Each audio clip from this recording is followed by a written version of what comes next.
गणेशाय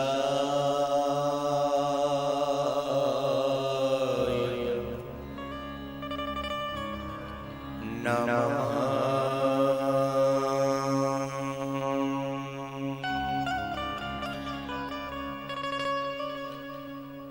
श्री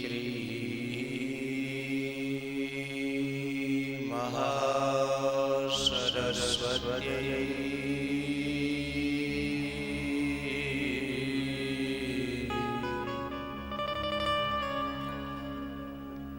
नमः।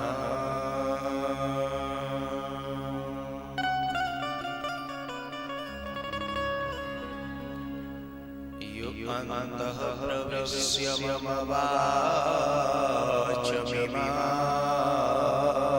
प्रशुताम् सञ्जीवयत्यखिल शक्तिधर स्वधाम्ना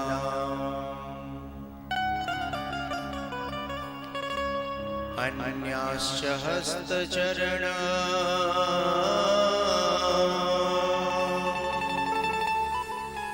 श्रवणात्वगादि प्राणान्नमो भगवते पुरुषाय तुभ्यम्।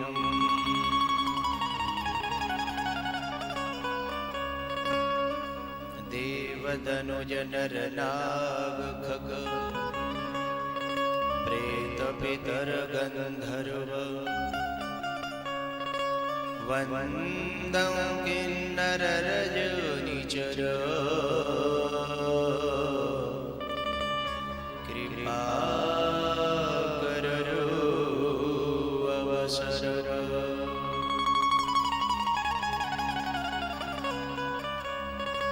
महावीर शरीर में तेज भरो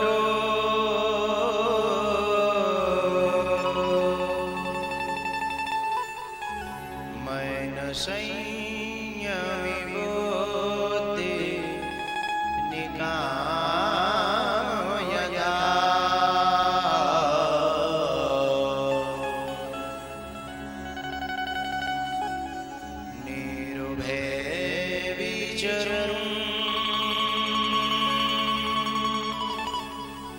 भूमंडल में शवही मेरे कीजिए ऐसी कृपा।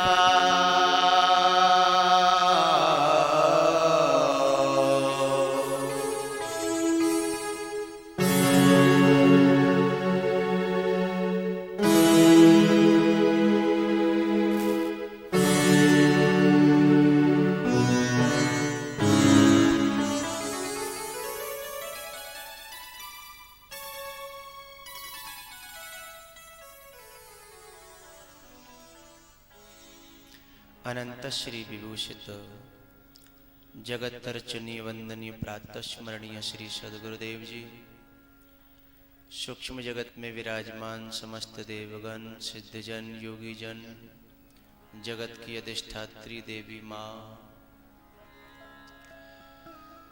जिनके तट पर हम यह राम चर्चा कर रहे हैं, ऐसी करुणामयी माँ श्री यमुना महारानी, दृश्य अदृश्य रूप में विराजमान परमात्मा स्वरूप समस्त संत भगवान, आदरणीय विप्र समाज, विद्वत जन, मेरे प्यारे सभी रसिक श्रोता जन, लाडली बेटियां, पूज्य माताएं और भी ज्ञात अज्ञात मेरा समस्त प्रिय श्रोता समाज, दूर दूर से इस विषम परिस्थितियों में आप सब लोग आए, आप सबकी श्रद्धा को मैं बहुत प्रणाम करता हूँ, बार बार नमन करता हूँ। आप सबकी निष्ठा सचमुच सराहनीय है, वंदनीय है। आओ, आज राम चर्चा का चतुर्थ दिवस है। हम सभी इसमें इस गंगा में स्नान करेंगे।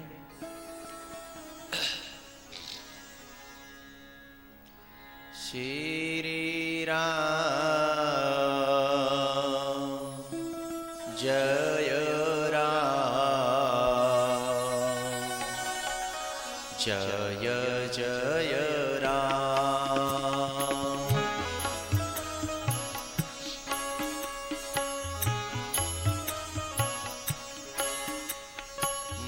जय जय जय हनुमान गोसाई।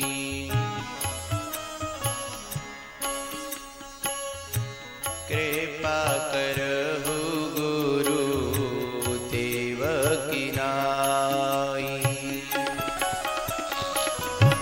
प्रभु चरित सुनि विवेको रसिया। राम लखन सीता मन बसिया।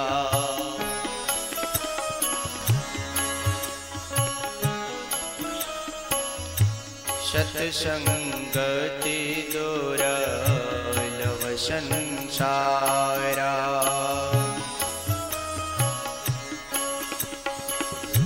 निमिष दंड भरी एक उबारा। जन्म जन्म मुनि जतन कराही। अंतराम कही आवत नाही।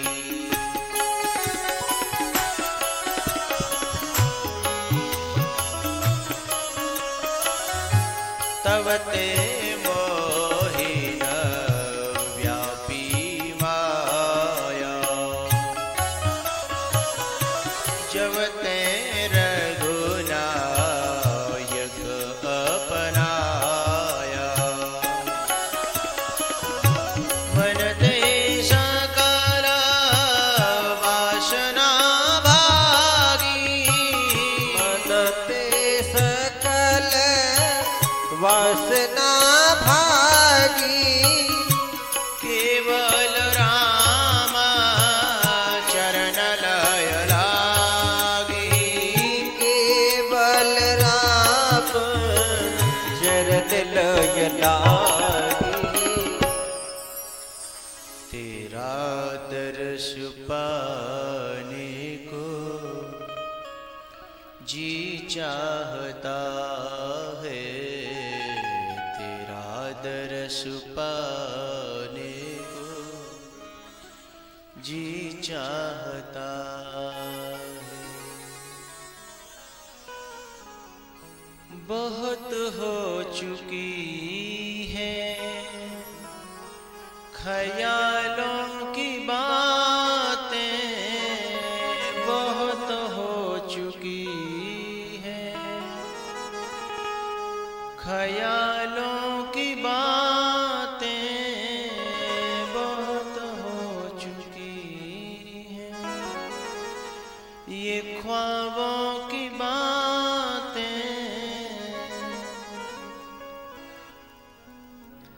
तुम्ही में समाने को एक हो जाने को जी चाहता है। तेरा दर्श पाने को जी चाहता है। तेरा दर्श पाने को जी चाहता है। दृष्टि। आज मैं आपको कुछ दृष्टियों से मानस में घुमाऊंगा, दर्शन कराऊंगा।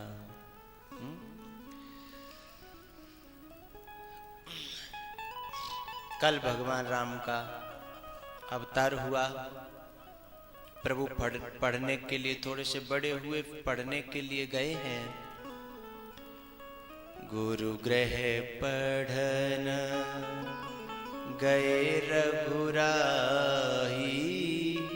अल्प काल विद्या सब पाई। भैया जैसे पढ़ कर के आए हैं ना, तुरंत विश्वामित्र जी लेने के लिए आ गए। हाँ? विश्वामित्र जी उन्हें मांग करके ले गए हैं अपनी यज्ञ रक्षा के लिए। विश्वामित्र जी रास्ते में अभी पहुंचे भी नहीं हैं, तब तक तो आ गई हैं वो ताड़िका। हाँ? और एक ही बान प्राण हरि लीना, दीन जान तेह निज पद दीना। उसके बाद में उनके दोनों बेटे सुबाहु और मारीच, उनका भी भगवान ने इलाज किया। उसके बाद प्रभु से विश्वामित्र जी कहते हैं कि एक और यज्ञ आगे इंतजार कर रहा है। बोले चलो। तो जनकपुर की ओर विश्वामित्र जी लेकर के चले हैं प्रभु को।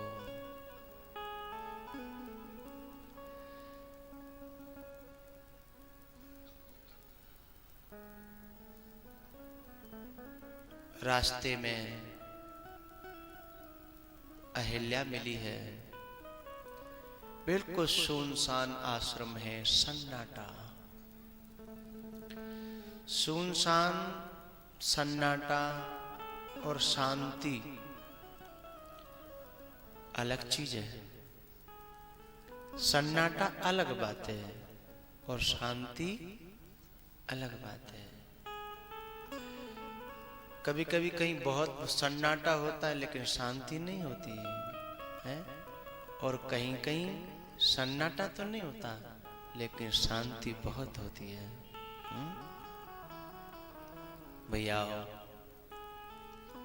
उस शिला को देख करके भगवान ने पूछ लिया गुरुदेव से कि प्रभु ये कौन शिला है? गुरुदेव ने बताया गौतम नारी साप वस उपल देह धरि धीर, चरण कमल रज चाहती है, कृपा करहु रघुवीर। ये बेचारी जड़ हो गई है। क्यों जड़ हो गई गुरुदेव? ये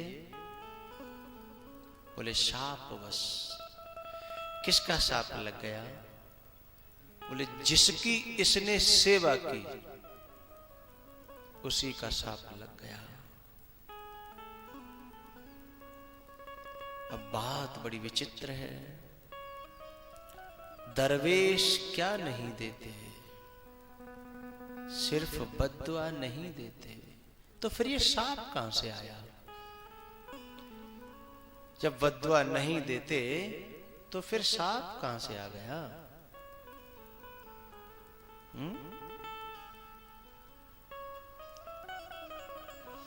समझिएगा साहब, दरवेश क्या नहीं देते? ये अपने जो आश्रित रहता है उसको चैतन्य करने का, सचमुच सच्चे अर्थों में चेतन करने का, अथवा उसका इलाज करने का एक उनका अनूठा तरीका है। ठीक है ना?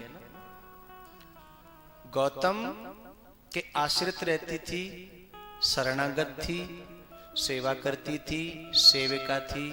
कौन? बोला करो। अहिल्या। इतने दिन सेवा करी, इतने दिन सेवा। यहां के लोग दो दो गांव चलकर छोड़ देते हैं। जरा सी बात पर बरसों के रिश्ते तोड़ देते हैं।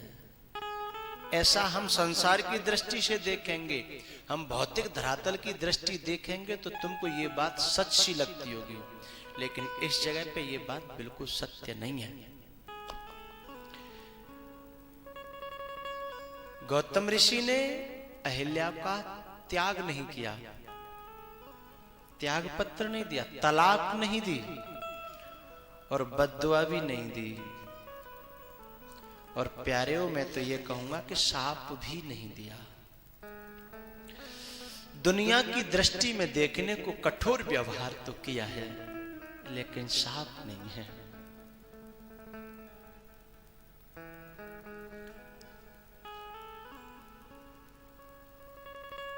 तो फिर कैसे समझे ये शाप नहीं है? तो क्या हुआ? गौतम लगता है कि शाप दे दिया, लेकिन ध्यान रखना कभी कभी चाहे परमात्मा हो चाहे कोई महात्मा हो, लगता है दंड देता हुआ शाप, लेकिन वो बुलाने के लिए कुछ ऐसा व्यवहार करता है अपने पास, है ना। राम जी ने कहा लखन से कि लइयवा बाण है। सुग्रीव बहुत बदमाश हो गया। पावा राजकोशपुर नारी, सुग्रीव सुध मोर बिसारी। समझिएगा, जब कोई आश्रित व्यक्ति, जब कोई सेवक, जब अपने आराध्य की, अपने स्वामी की, अपने सदगुरु की स्मृति को छोड़ करके किसी और स्मृति में फंस जाता है, किसी और के चिंतन में लग जाता है, किसी और की सेवा में लग जाता है मन से, तो फिर वो उसको अपने पास बुलाने के लिए ही दंड का विधान करता है कि तू ऐसे नहीं आएगा। मैंने बहुत तुझे बुलाने की कोशिश की, मुझे बहुत तुझे अपनाने की कोशिश की, और मैंने क्या नहीं दिया तुझे? अहिल्या को कौन सा सुख था जो गौतम ने नहीं दिया हो? है? काम की पूर्ति की, है? धर्म की पूर्ति की, अर्थ की पूर्ति की, और अंतिम में मोक्ष की भी तैयारी कर ही रहे थे। चारों पुरुषार्थ और धरती पे इसके अलावा है क्या? धर्म, अर्थ, काम, मोक्ष, सबकी पूर्ति करी, और था क्या? लेकिन इतने पर भी वह गौतम को छोड़ करके इंद्र को स्वीकार कर लेती है। वो कहे भले ही कि मुझसे गलती हो गई, धोखा हुआ। धोखा होना अलग बात है प्यारे, और अपने साथ में जानबूझ के धोखा करना अलग बात है, हैं? जानबूझ के भी अनजान बनते हैं हम लोग। मिठाई का डिब्बा भी संग लाया 100 में। अरे यार संक्रांति है, तिल के लड्डू लाया होगा। संक्रांति को दान पुण्य करना बहुत अच्छा होता है, बहुत अच्छा, बहुत बड़ी बात होती है संक्रांति के दिन। मकर संक्रांति आज है ना, ठीक है, आई। और आज हमने क्या शॉल मांगी, देखो तो सही, क्या आइए। तो ये गौतम है ना, गौतम साहब अद्भुत महापुरुष है। इसने पहले अपने पूरा प्यार लुटा दिया, अपना पूरा हृदय उड़ेल दिया, अपना सब कुछ दे दिया, लेकिन फिर भी हा? मैंने एक दिन एक दृष्टि का नाम लिया था कि मालिक सब कुछ दे दे, उसके बाद में भी मन न भरे, फिर भी इधर उधर दृष्टि चली जाए, यह भी एक दृष्टि है, यह भी एक वृत्ति है। उस वृत्ति का नाम तो मैं आज नहीं लूंगा, क्योंकि मैं अहिल्या जैसी देवी के लिए उस वृत्ति का प्रयोग नहीं कर सकता है, लेकिन कुछ अंशों में वो वृत्ति रही है, कुछ अंशों में वो वृत्ति इसलिए रही है कि प्यारे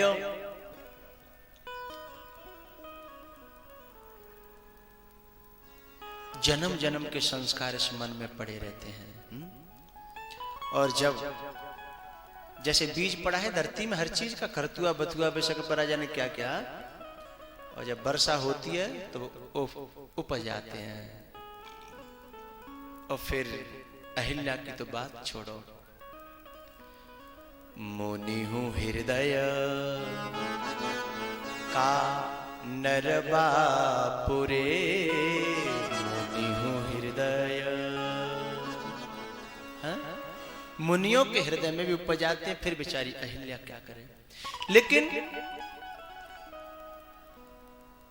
तलाक नहीं करी गौतम ने, किया क्या,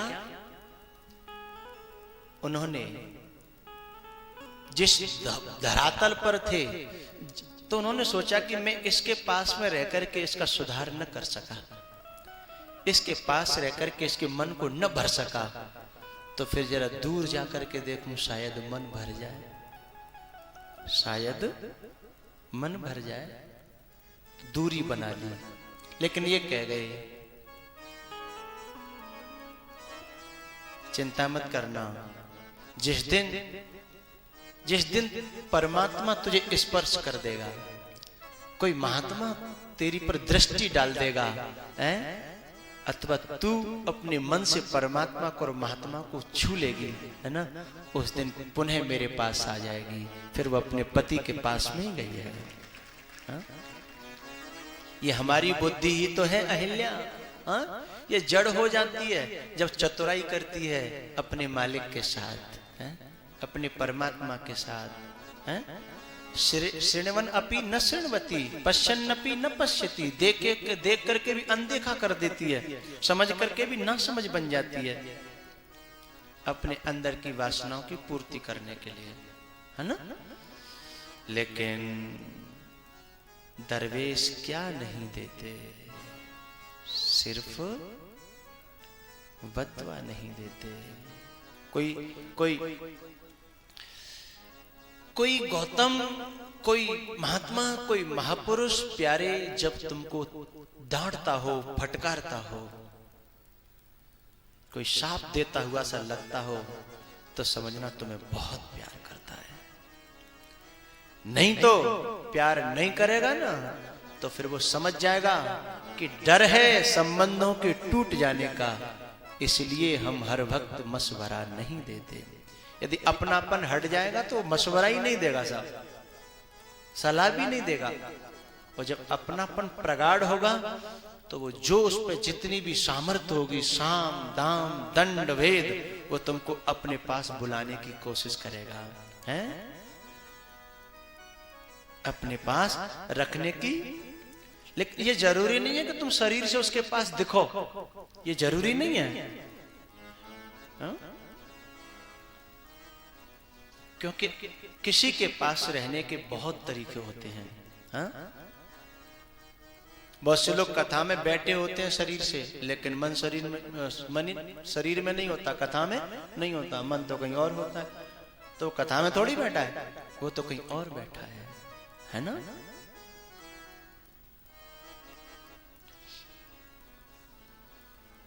तू मेरे पास रह करके भी दूरी बना के देख, है? तू मेरे पास रह करके भी, यानी शरीर से दूरी बनाते हुए भी मेरे पास रहना सीख ले।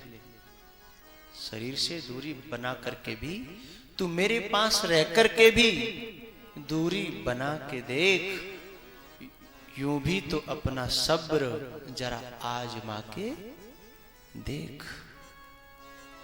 अहिल्या में और गौतम में दूरी हुई है साहब, हैं? लेकिन वो दूरी भी दूरी के लिए नहीं है, दूरी नजदीकी के लिए है। अरे भैया ओ, सीधी सी बात है, हमारे बड़े बूढ़े बैठे, इन्होंने शायद वो चलाए हो पुर, आए राम, हैं? मैंने पुर तो नहीं देखे न चलाए हैं, लेकिन मेरे गांव में कभी कभी कुआं खुदते हुए मैंने देखा। कुआं खुदता है ना।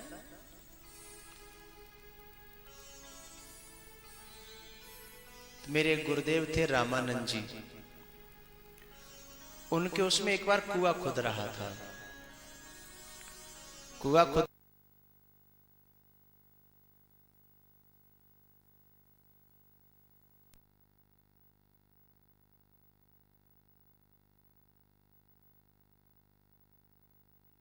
जिसमें मट्टी भर के आती है, तो वहां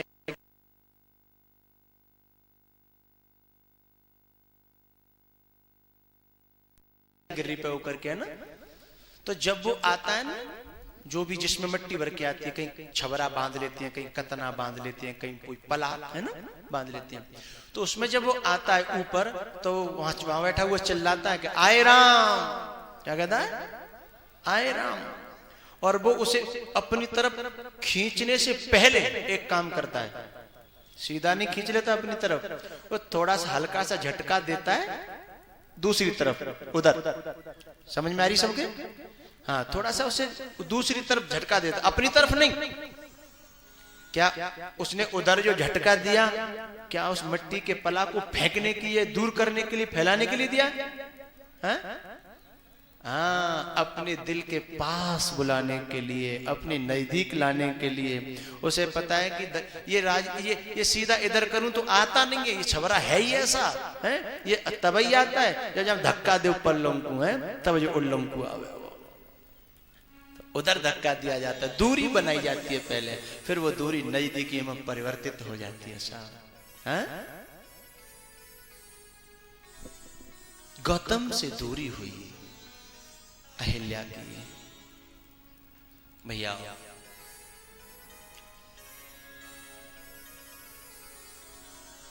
लेकिन ध्यान रखना,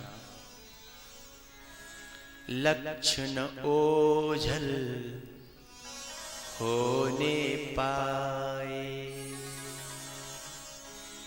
अच्छा, उन्होंने जड़ता का शाप क्यों दे दिया अहिल्या को? इसलिए दिया जड़ता का शाप कि ये अहिल्या है ना, ये जो बुद्धि है ना, बहुत ज्यादा अपना ज्यादा चलाती थी, अपना प्रयोग ज्यादा करती थी। अहिल्या अपनी बुद्धि का प्रयोग ज्यादा करती है। तो बोले तेरी चालाकियां, तेरी चतुराइयां, तेरा ये ज्ञान, तेरी होशियारियां जब तक तू चेतन रहेगी तब तक करती रहेगी, इसलिए तेरा जड़ होना जरूरी है। हाँ? जड़ता का मतलब जानते हो? चेतनता का मतलब होता है, भौतिक थोड़े मोटे अर्थों में आप कहूं, जड़ जो वस्तु होती है उसमें अपने आप कुछ भी करने धरने की क्षमता नहीं होती। उसे जहां उठाओ वहां से उठ जाएगी, और जहां रख दो वहां रखी रहेगी।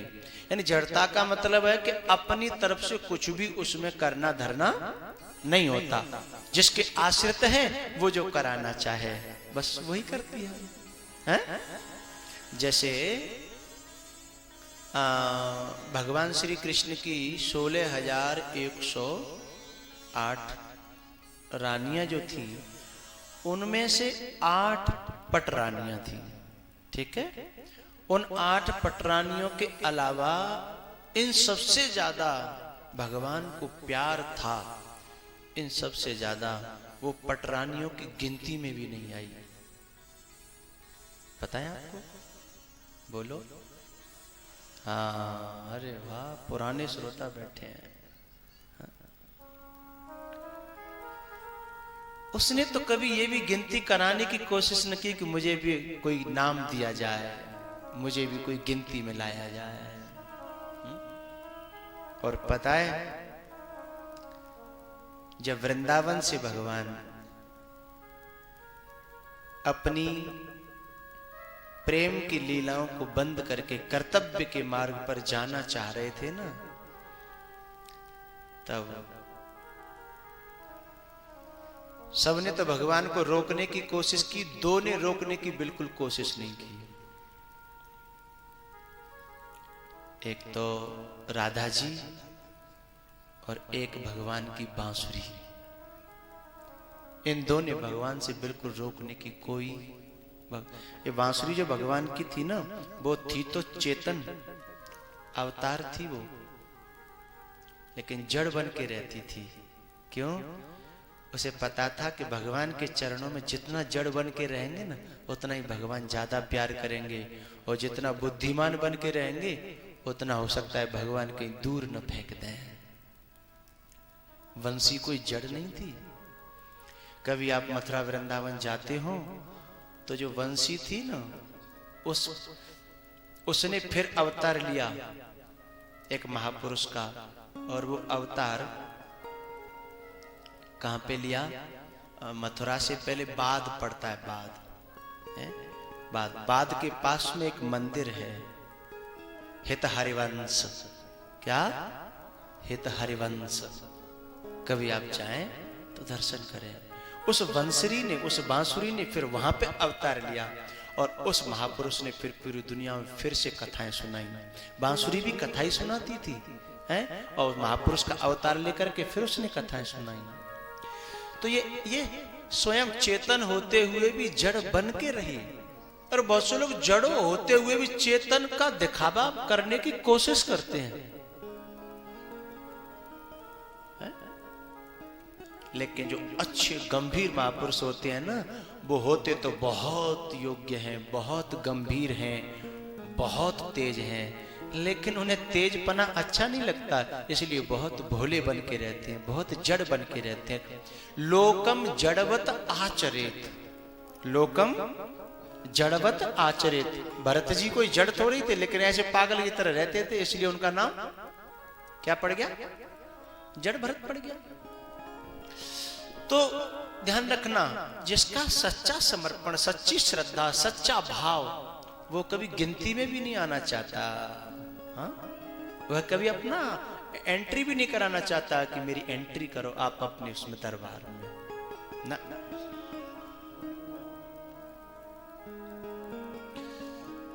तो ये ज्यादा अपनी बुद्धि का प्रयोग करती थी, ज्यादा होशियारी दिखाती थी,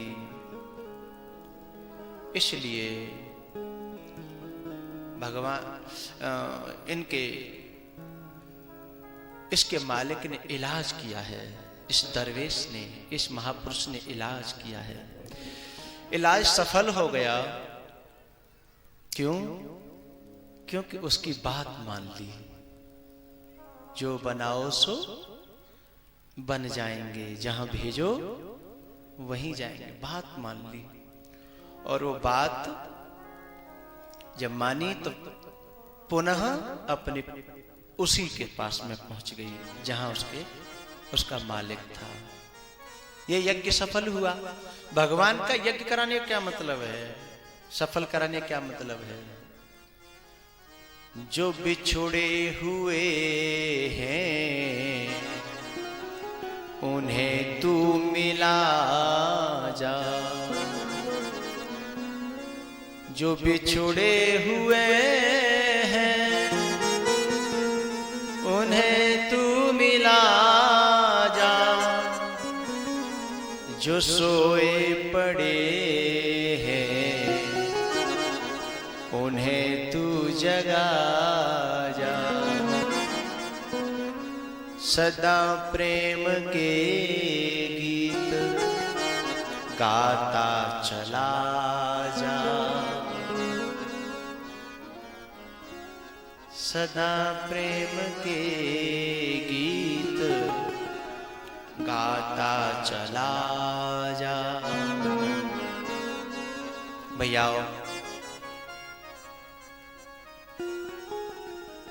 ये यज्ञ सफल हुआ।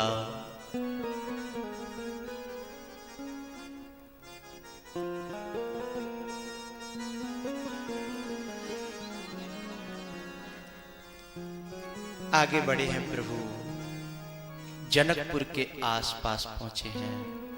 अंदर नहीं, अभी बाहर हैं। सूचना मिली है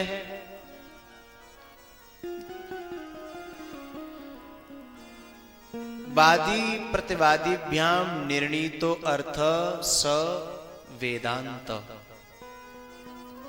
वादी प्रतिवादी भ्याम, जो सारे वेदों का, पुराणों का निचोड़ होता है, वह वेदांत होता है। और उस वेदांत का ज्ञाता अथवा वेदांत का स्वरूप ही कहो, विदेहराज जनक हैं।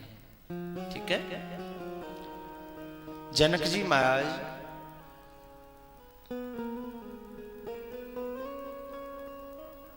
को पता चला गुरुदेव को, सतानंद जी को लेकर के आए हैं विश्वामित्र जी के पास। तब तक प्रभु लखन के साथ में चले गए थे। विश्वामित्र जी से भेंट हुई। ये सब लोग आकर के विश्वामित्र जी के पास बैठे थे। उधर से दोनों भाई जब आए, उधर से दोनों भाइयों को जब आते हुए देखा तो एकदम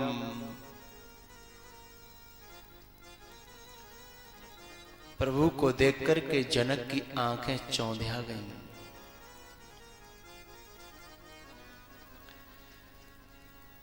जनक की आंखें एकदम स्थिर हो गईं, सोच नहीं पा रही हैं, समझ नहीं पा रही बुद्धि कि ये मामला क्या है। क्यों?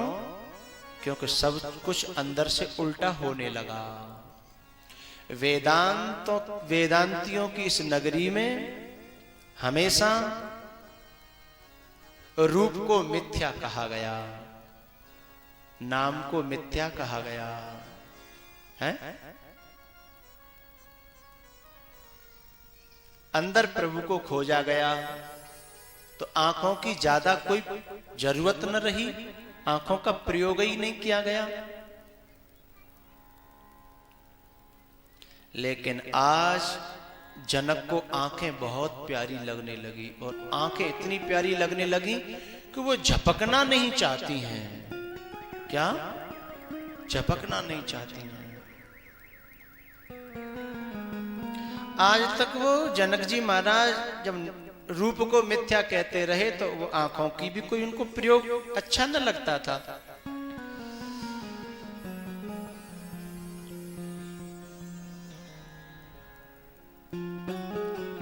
लेकिन आज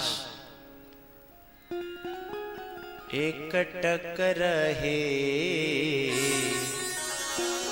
निमेषन लावहि, एकटक रहे निमेषन लावहि। पलकों को झपकते नहीं है और खुद खूब अंदर कसरत कर रहे हैं जनक जी। काय की कसरत? पहचानने की, लेकिन पहचान नहीं पा रहे। और जब एक महापुरुष कहीं कंफ्यूजन में आ जाता है, संशय में आ जाता है, तो फिर दूसरे महापुरुष का सहारा लेता है।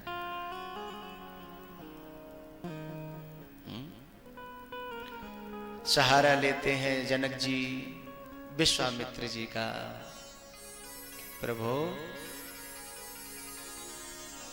मैं तो समझ नहीं पा रहा कि ये मामला क्या है।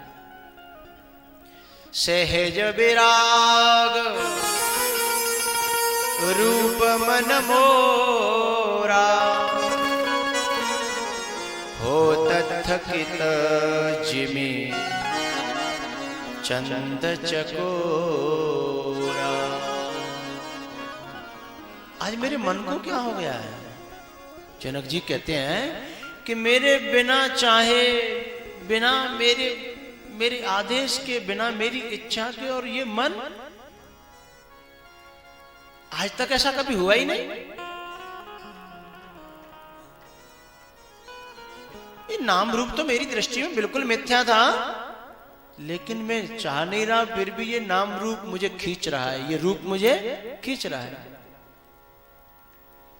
हो तथकित जिमि चंद चकोरा।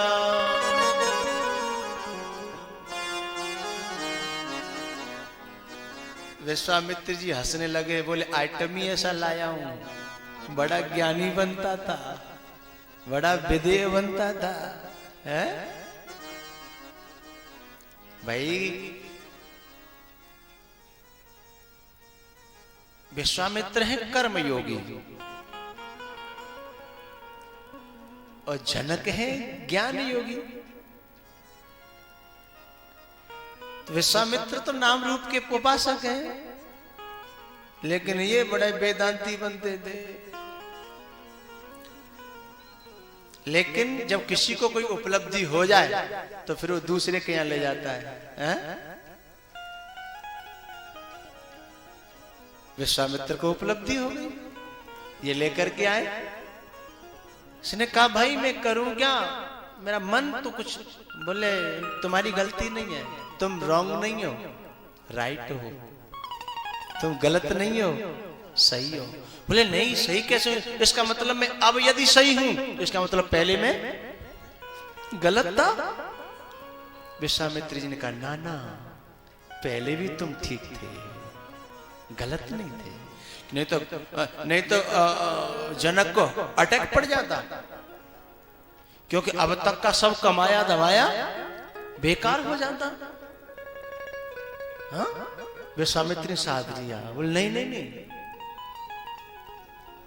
तुम तब भी सही थे और तुम अब भी सही हो। बोले ये कैसे हो सकता है?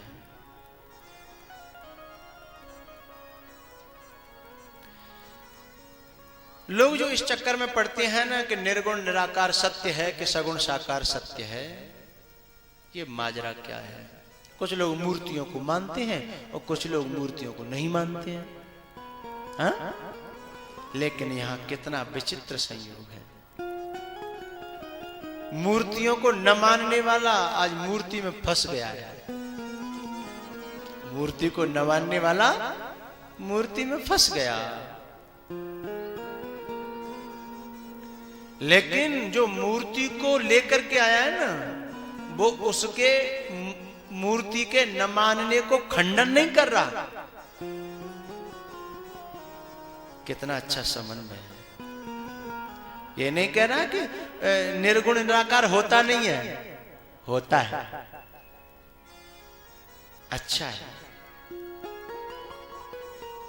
तो बोले अब मैं कैसे समझाऊं अपने मन को, दोनों को कैसे क्या करूं?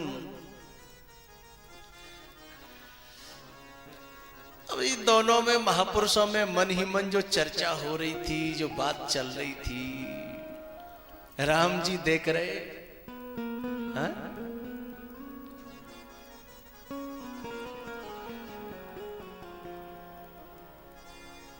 बोले प्रभु कुछ बताओ, मेरा मन डगमगा रहा है। वैसे एक बात बताऊं, विश्वामित्र से जनक बहुत आगे हैं, क्योंकि जनक बहुत सुलझा हुआ महापुरुष है। समझिएगा, मैंने कल एक बात कही थी, उपलब्धि कहीं भी हो सकती है, उसका कोई निश्चित नियम नहीं है। जनक बहुत सुलझा हुआ महापुरुष है। जनक के यहां तो सुखदेव जैसा विरक्त शिक्षा लेने के लिए आता है। जनक बहुत सुलझा हुआ महापुरुष है। और विश्वामित्र तो मैं कहूं बेचारा है।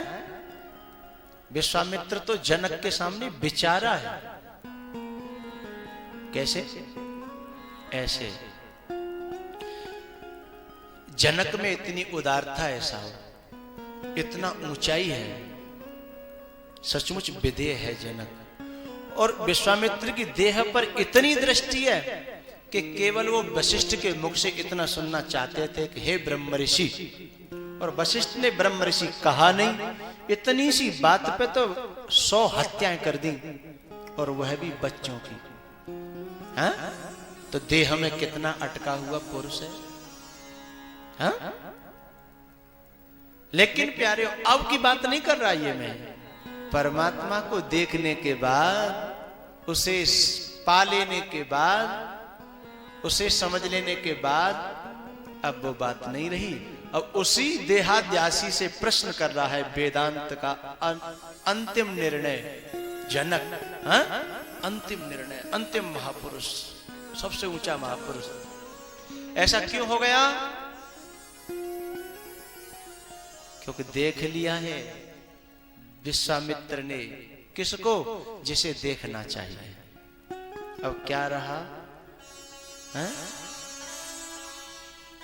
तुझे देखा जो देखने लायक वस्तु को एक बार देख लेगा, फिर बड़े से बड़े ऊंचाई के लोग भी उसके सामने आकर के अपनी समस्याओं का समाधान करेंगे, चाहे वो किसी भी धरातल पर बैठा रहा हो, चाहे किसी भी धरातल पर सोया हो, किसी भी धरातल पर उसने कुछ भी किया हो।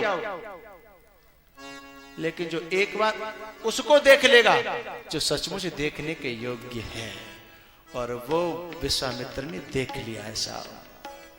इसलिए जनक जैसा ज्ञानी, जनक जैसा विदेह, जनक जैसा इंद्रियातीत व्यक्ति, हाँ? तुझे देखा तो सब देखा, देखना क्या रहा बाकी। तुझे देखा तो सब देखा, देखना क्या रहा बाकी।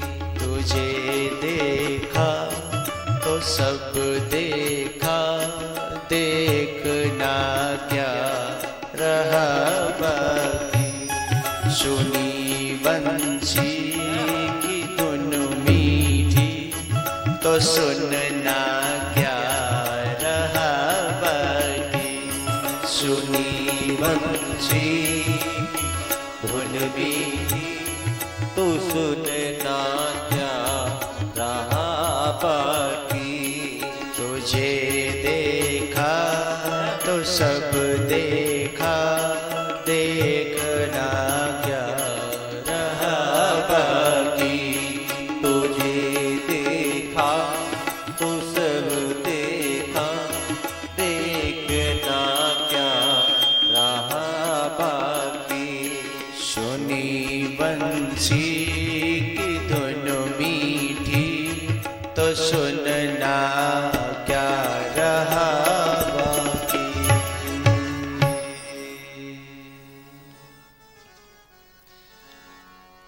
तुझे जो छोड़ कुछ देखे, वो आंखें फूट ही जाए।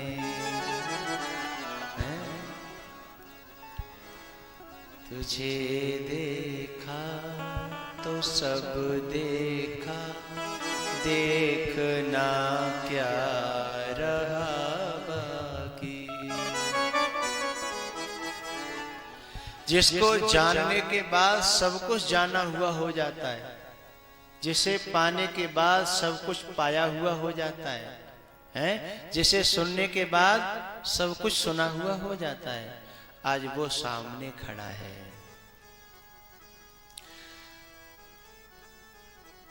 इस सत्य को, इस राम को, इस ब्रह्म को अनेकों दृष्टियों ने देखा है। कौशल्या ने देखा है, दशरथ ने देखा है, भरत ने देखा है, विश्वामित्र ने देखा है, कितने लोगों ने देखा है। विश्वामित्र ने देखा, और यहाँ अहिल्या ने देखा, ताड़का ने भी देखा। इन सब की दृष्टियां हैं प्यारे हो। लेकिन इस समय जनक की दृष्टि का विषय हो गया है ब्रह्म, सत्य।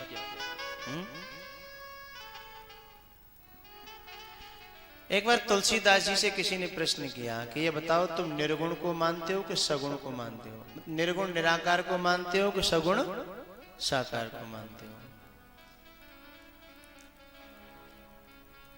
उन्होंने तो कहा कि भाई हम तो दोनों को ही मानते हैं।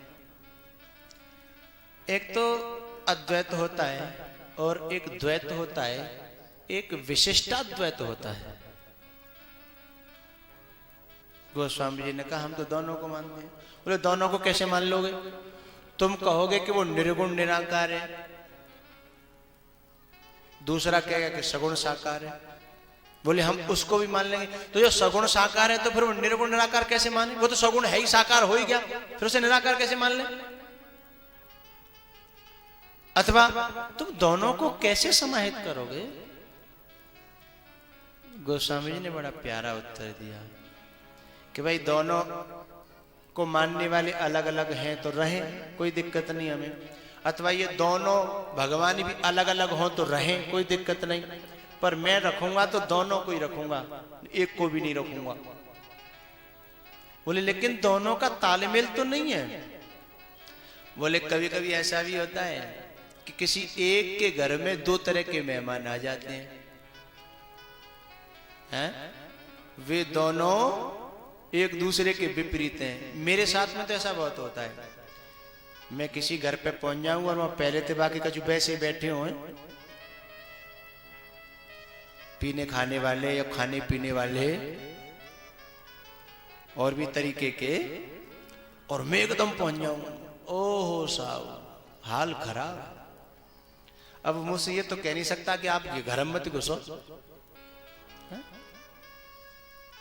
और घुसाने में भी उसको लगता है कि कैसे घुसाऊं,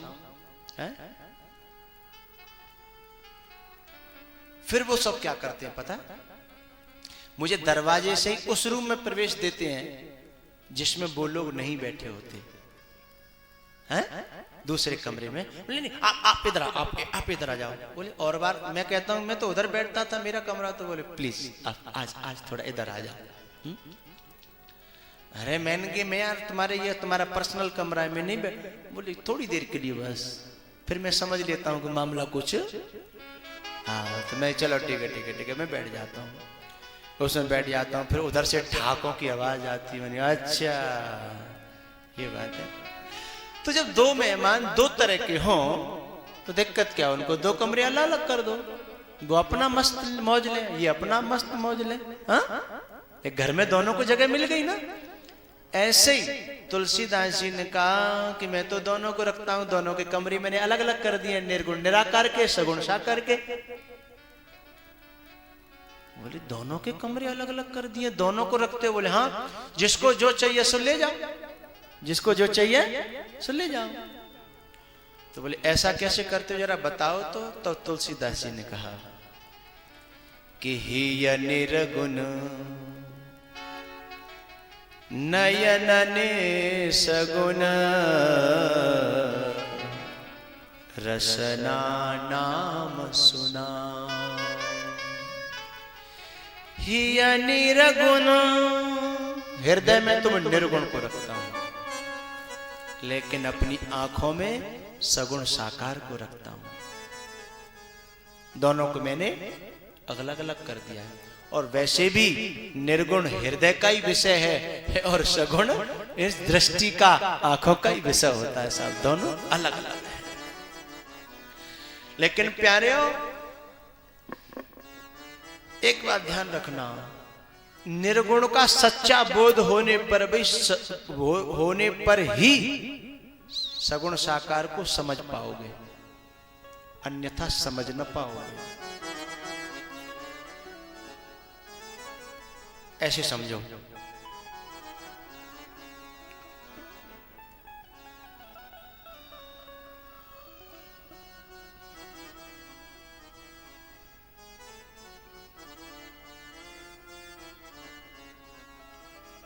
एक मिनट ले रहा हूं मैं आपकी।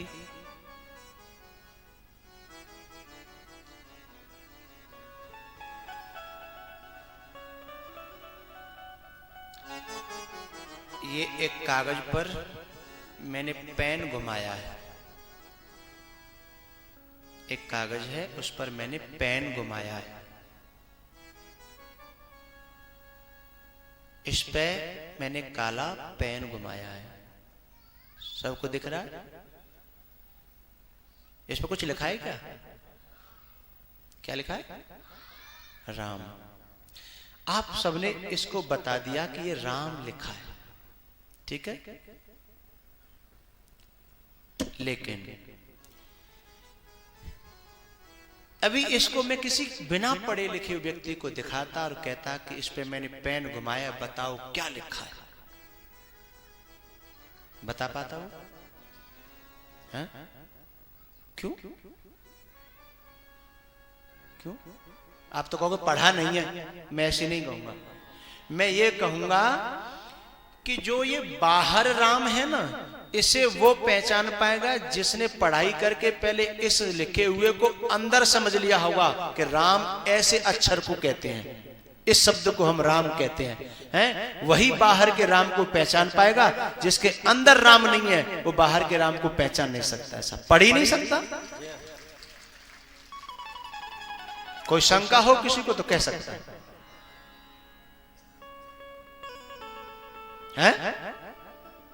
पहले अंदर, अच्छा अंदर जो ये अक्षर बसाए हमारे, बसाए कि नहीं? लेकिन वो निर्गुण है। बोलो कोई शक? वो निर्गुण है। वहां न कागज है, न पेन है, और न ये कुछ है ना, अंदर पड़ा हुआ है। लेकिन जब मैंने साकार कर दिया, सगुण कर दिया, बाहर दिखा दिया, तो अंदर था इसलिए तो पहचान लिया आपने।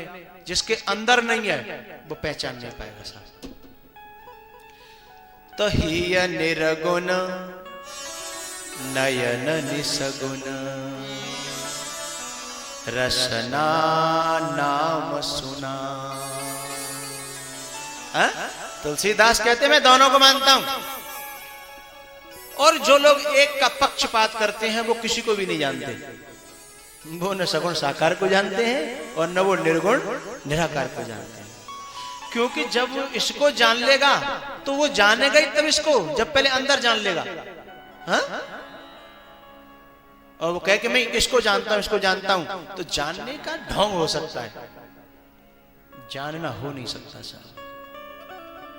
नहीं, जिसने पढ़ाई न की हो, अंदर अक्षर का बोध न हुआ हो, तो बाहर काला अक्षर है। भैंस बराबर क्यों, मेरी दाढ़ी बराबर नहीं हो सकता? भैंस और दाढ़ी मेरी,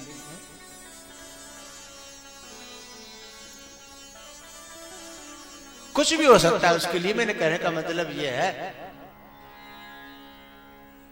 लड़ रहे हैं, कोई निर्गुण निराकार, कोई निरंकारी, कोई सगुण साकार, साकार विश्व हरि है, ये है फलाना ढिकाना। मजहब नहीं सिखाता आपस में बैर रखना। हिंदी है हम वतन है हिंदोस्तां, सारे जहां से अच्छा। हिंदोस्तां हमारा हमारा, सारे जहां से अच्छा। हिंदोस्तां हमारा हमारा, सारे जहां से अच्छा। जनक अपनी दृष्टि से देखता है तो इसलिए तो पहचान पा रहा है कि उसके अंदर बैठा था। देखने वालों ने तो देखा था पहले भी, मारीच ने भी देखा, सुपर्णखा ने भी देखा, सुबाहु ने भी देखा, अहिल्या ने भी देखा। लेकिन अहिल्या को इसलिए पहचान में आ गया क्योंकि महापुरुष की दृष्टि पड़ गई, विश्वामित्र की और फिर परमात्मा की।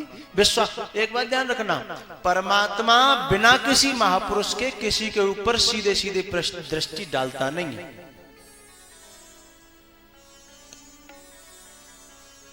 कभी नहीं, क्योंकि परमात्मा सीधे सीधे दृष्टि डाले तो फिर सब पे दृष्टि पड़ जाएगी। लेकिन जब महापुरुष इशारा करता है कि गौतम नारी सापवस, उपल देह धरि धीर, चरण कमल रज चाहती। अब विनती कर रहा है महापुरुष सत्य से, परमात्मा से, कि कृपा करहु रघुवीर।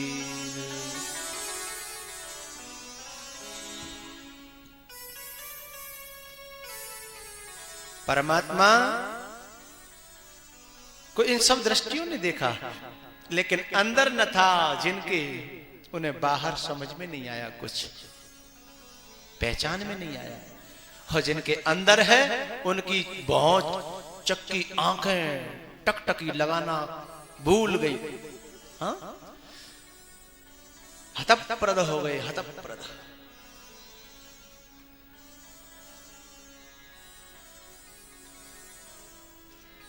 हे विश्वामित्र जी, मुझे बेचैनी हो रही है, मुझे व्याकुलता हो रही है, मुझे जल्दी से बताओ आखिर ये दोनों हैं कौन?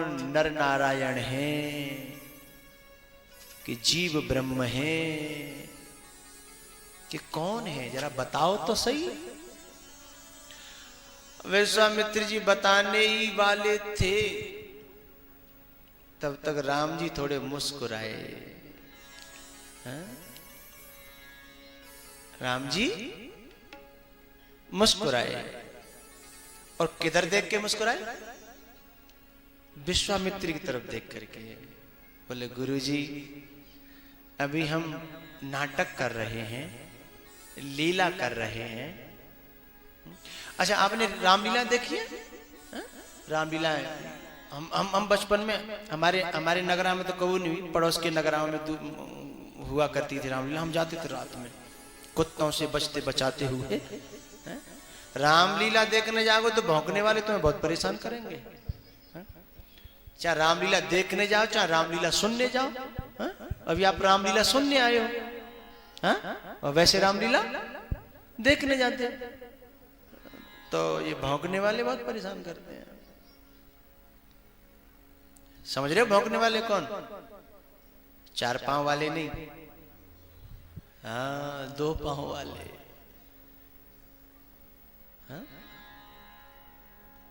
तो रामलीला देखने जाते तो उसमें जैसे कुछ पात्र ऐसे होते हैं जो यहाँ आसपास के हुआ करते हैं, तो उसे कोई पहचान लेता है तो फिर बाकी जीव रुकत ना रामलीला सबको बताएगा, अड़ोसी पड़ोसी, जी इसको जान रहे हैं हनुमान है? अरे जी वो बुद्धा को छोड़ा है, बुद्धा को छोड़ा। फिर इसको बता दिया, अब सबर नहीं आ रहा उसे, फिर इसको बताएगा। अरे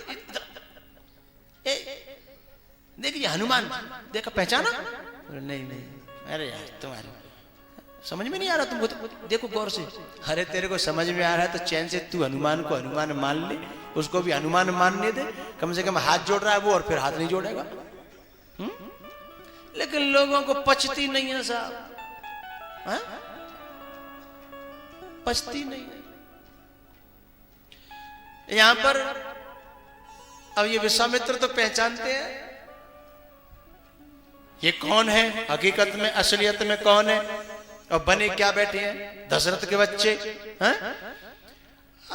बड़े बड़ों पे नहीं पछती साहब, तो उगलने ही वाले थे। तब तक राम जी ने प्रार्थना करी कि अभी हमें बुद्धा को छोरा मत बनाओ, पात्र को पात्र रहने दो, राज को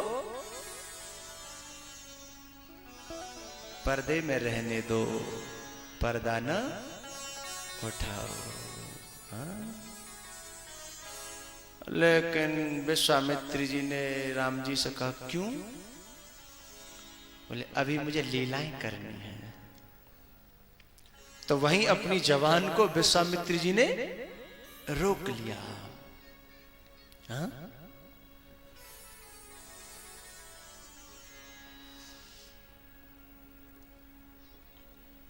ध्यान रखना,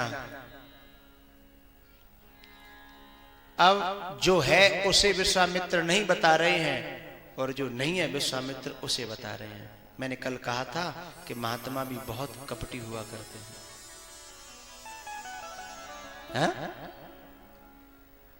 कहा था ना मैंने। महत संगस्तु दुर्लभ अगम्यो अमोघश्च। अगम्यो माने जिसमें गम न जाए, जिसे समझ न सके, जिसे पहचान न पाए। लेकिन ये कपट परमात्मा की प्रेरणा से हो रहा है। ठीक है, जेहि भेषा मेरो साहिब रीझे। चाहे मुझे कोई कपटी कहे हैं, चाहे मुझे कोई छलिया कहे, कुछ भी कहे, लेकिन परमात्मा का इशारा मिल गया, हम करेंगे वही, हम करेंगे वही जो लागे तुमको सही, जिससे मन को तेरे भाएंगे, है ना। लेकिन ध्यान रखना, हम बन के परमात्मा के और किसी स्वार्थ की सिद्धि के लिए, और फिर यदि हम कुछ कपट करते हैं तो मामला गड़बड़ हो जाएगा। एक महात्मा ने एक जगह कपट किया, उसमें परमात्मा की प्रेरणा नहीं थी, राम की प्रेरणा नहीं थी, काम की प्रेरणा थी, काम की प्रेरणा। आप लोग अभी नहीं पहुंचे वहां, पहुंच गए? खोलूं कि रहने दूं? हाँ खोलूं? अच्छा तो खोल देता हूं। वो महात्मा नहीं, वो महात्माओं का महात्मा था, संतों का भी संत, साधुओं का भी साधु, ऋषियों का भी ऋषि।